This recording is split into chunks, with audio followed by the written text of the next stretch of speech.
आमर हिंदू धर्म रे आमे देवादेवी को सब फूल अर्पण करे एवं भगवान को प्रसाद रूप में किसी नदे फूल देदेले से खुशी हो जाती। तेणु आज आम आलोचना करवा कौ देवादेवी को कौ फूल बेसी पसंद से विषय आज आम आलोचना करवा। चलतु प्रथम आम आरंभ करिया भगवान गणेश ठारू, कारण भगवान गणेश होउछन अग्रपूज्य। जेकोसी मांगलिक कार्य हो बा घर पूजा हो प्रथम आम गणेश को ही पूजा करे। तेणु चलतु जानिबा भगवान गणेश प्रिय फूल कौन। गणेशंकर अति प्रिय होउछि नाली मंदार एवं दुब। गणेश को तुलसी दि जाए ना एवं गणेश को अन्य सब प्रकार फूल आम अर्पण करिपरिबा, किंतु नाली मंदार एवं दुब होउछि तांकर सबुठारो प्रिय फूल। एबे चलंतु जानिबा सूर्य देवतांकर सबुठु प्रिय फूल कौन। सूर्य देवतांकर सबुठु प्रिय फूल होउछि पद्म फूल एवं लाल मंदार फूल। कौनसी धला रंगर फूल सूर्यदेव को अर्पण करा जाए ना।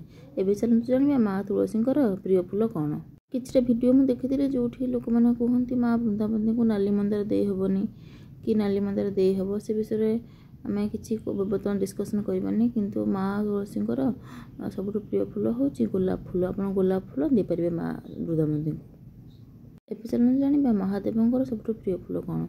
महादेव सबुठ प्रिय फूल हूँ सुगंधित फूल गुड़ाक जिते अच्छी आमर जमीका केतकी फूल आमर जो स्वर्ण चंपा से महादेव को दि जाए।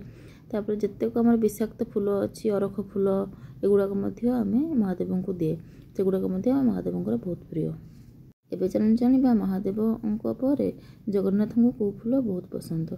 जगन्नाथ को गंगशिउली फूल, मल्ली फूल, गोलाप फूल, जुई जाई मालती ए सब गुड़िक आम कालिया ठाकुर को बहुत पसंद। एवं चलते जावा हनुमान जी पाखक। हनुमान कौ फूल बहुत पसंद।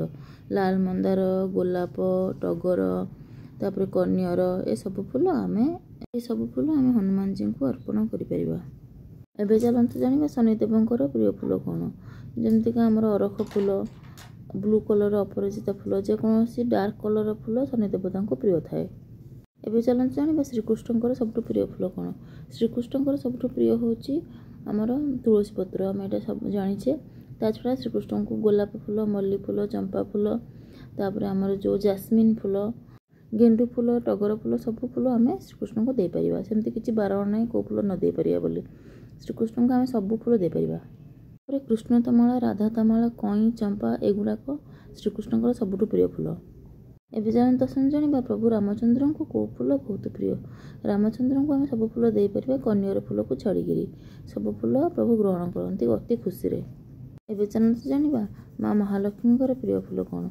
एवं आमर माणस गुरुवार जाइए तो आम समस्ते जानी माँ महालक्ष्मी सबुठ प्रिय फूल हूँ पद्म फूल।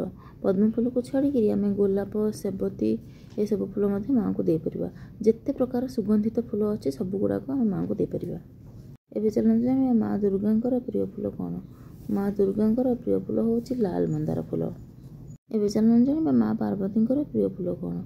माँ पार्वती को नाली मंदार, धला मंदार, तराट, सेबती, मल्ली ये सब फूल आम अर्पण करिपरिबा। एवं चलते जाना माँ सरस्वती प्रिय फूल कौन। माँ सरस्वती को सब प्रकार धला रंगर फूल भल लगे। जमीका आमर हूँ धला पद्म, धला कई, तापर धला गोलाप फूल, टगर फूल, तापर आमर जास्मिन फूल, तापर हूँ आमर मल्ली फूल ये सब गुड़ाक माँ सरस्वती अति प्रिय फूल। आशा करुच्ची मोर ये भिडियोटी आपन बहुत उपकारी हेबो। भिडियोटी भल लगिला कि नहीं मते कमेंट जणाइबे। मो चैनल को लाइक, सब्सक्राइब और शेयर कर देबे। जय जगन्नाथ।